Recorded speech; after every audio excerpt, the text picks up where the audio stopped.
Hi everyone, it's Jean from Sew It Themes. Welcome to my channel and welcome back, and welcome if you're a first-time viewer. Today I am trying to solve an organizational problem, and aren't we all? It seems like every other day I have to solve an organizational problem, right? How do I organize my stuff? But I have had um, thought a long time about how to organize my ephemera because it's just really piling up so bad. Let me grab and show you what I do now over here. Now I store everything in this big tub, right? And I've broken it down into different categories, and I have them in bags, and and it has worked, fairly well. The problem is that so many of these things sort of can be filed different ways. I forget what I have. I don't know. It's very cumbersome. And then I've often thought how nice it would be to sit down in the evening, with my hubby, and we watch TV lots of times. And it would be so nice to sit there and do some little fun stuff while I'm watching TV because I find it extremely relaxing. So I was going online and I'm looking at all these people who are doing these folios to store their ephemera in, and I'm going like, that's exactly what I need. I need a little folder with my ephemera in it, especially the small stuff, because I really enjoy working with little clip outs and fussy cuts that are small for my tags and stuff. So I would really like to be able to do that. And I'll link a couple down below that I looked at, and they're all great. They all have wonderful ideas, but you really got to kind of look at several, and then you kind of find one that find a way that really suits your purposes. So this is what I am doing. And I'm going to show you. I'm going to kind of like take you along with me a little bit. I am first of all starting out with a file folder. That's what I did, and I decided. I thought, well, I don't want it to be too big, but yet not so small I can't put stuff in it. So it's sort of like that Goldilocks dilemma there. So I decided that I would make it, let me measure again really quick here. I'm making it 10.5 by 7.5. So it's 10.5 by 7.5 is what I ended up with doing. And I just took just a regular file folder and just, whacked it off at the measurements that I felt comfortable doing. Another one of the other ways I came up with this measurement is that I wanted to fit in 12 by 12 papers without having to do a lot of adjustments. So I folded a 12 by 12, and it's going to be 6 inches, right? I added the 1.5 inches because I planned to put down some storage on the edges, and I wanted to be able to see what was stored in there. So this is just how I arrived at this measurement. Now I've even seen them as small as like a large greeting card size, like, of 4 by 6 or something like that. I've seen them that small, and that's really great if you have really small stuff and you don't have that much and you just kind of want to keep it together. So you can make it as large or as small as you want. That is my measurements for this. Then the second thing that I'm going to do is I'm going to make it with a fabric outside cover. Now, you don't have to have fabric. You can use paper. I would use heavyweight paper. The designer paper, usually the double-sided printed designer paper, is pretty heavy. I would use that because you want it to make it substantial for the cover. But I'm using fabric, and all I simply did was I cut around it. I kind of left a little border all the way around and used this as my template, and cut out my fabric. So I kind of got these owls. I think they're so cute. They're so fun. And I also thought to, on the inside, to even make it even more firm, I am going to put that designer paper, that pretty heavyweight paper. I am going to put this on the inside as well. And so I think between these different layers here. And this file folder is a heavyweight file folder. I think between all these layers, I think it's going to work out pretty good.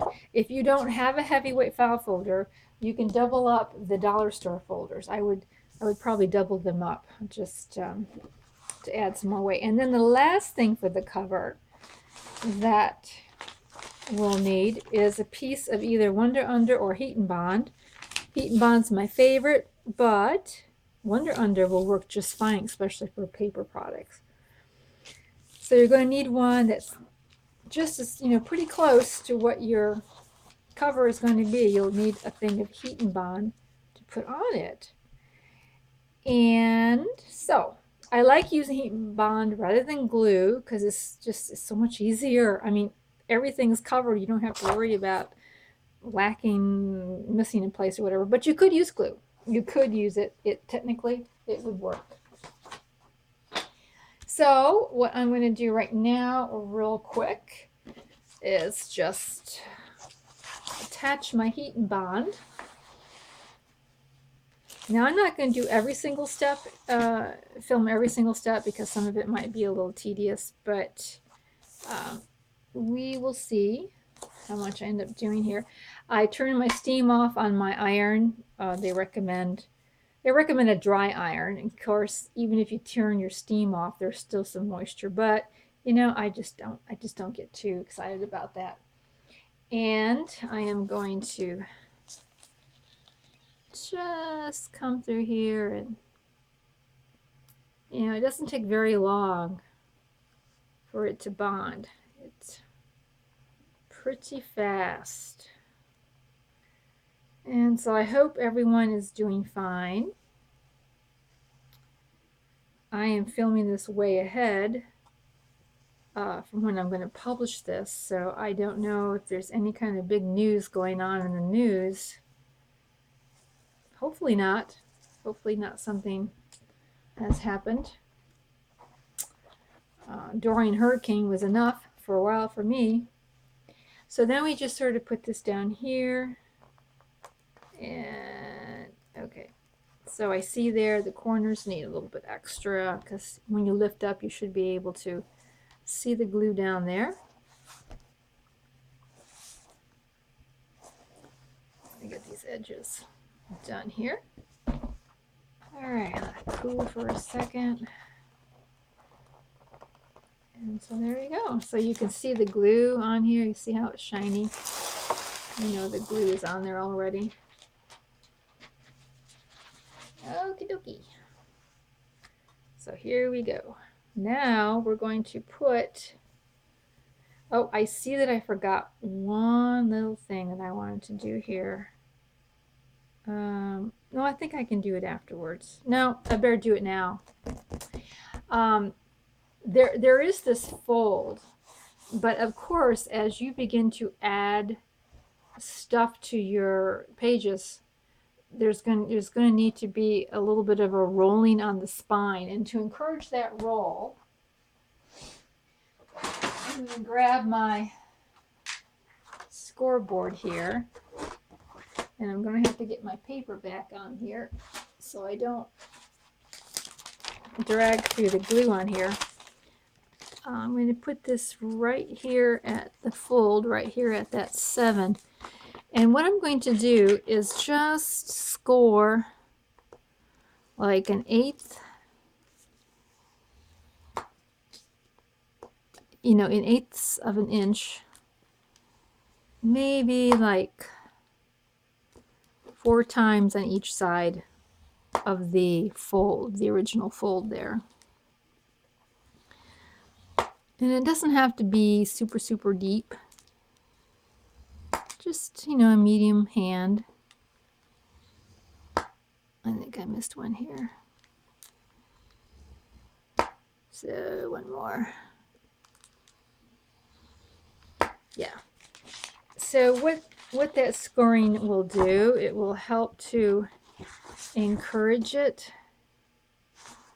to be a little bit, oh, I should have went deeper maybe. It'll help it to work itself into more of a rounded spine in the end. Now your cloth will be fine. It's very bendable.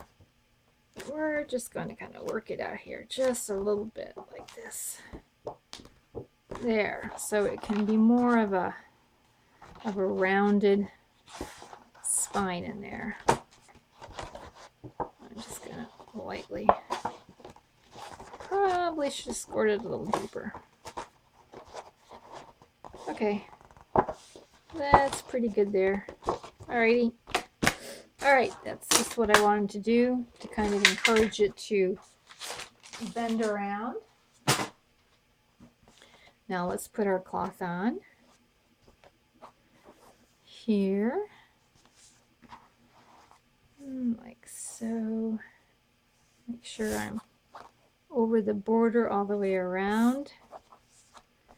And now I'm going to start here in the middle. Now you'll want to put a little steam on it. I wouldn't go overboard with the steam because you're working with paper, but you might want to put a little bit.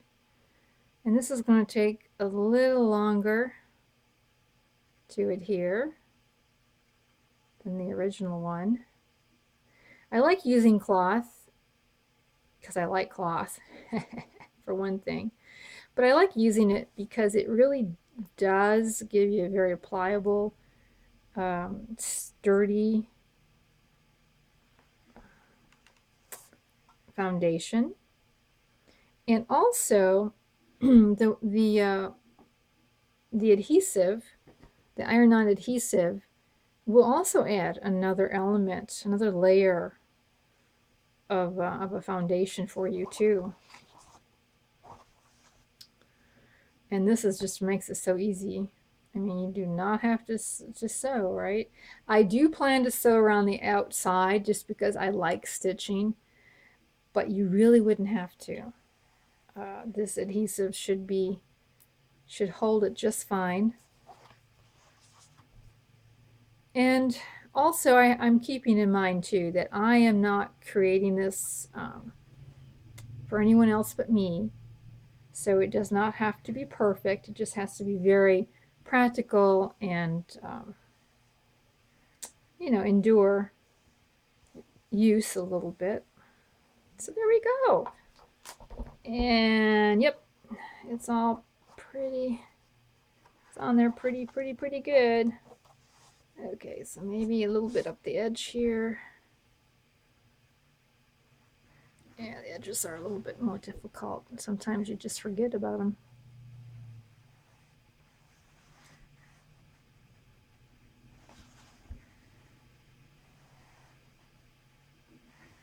Okay. So that's done.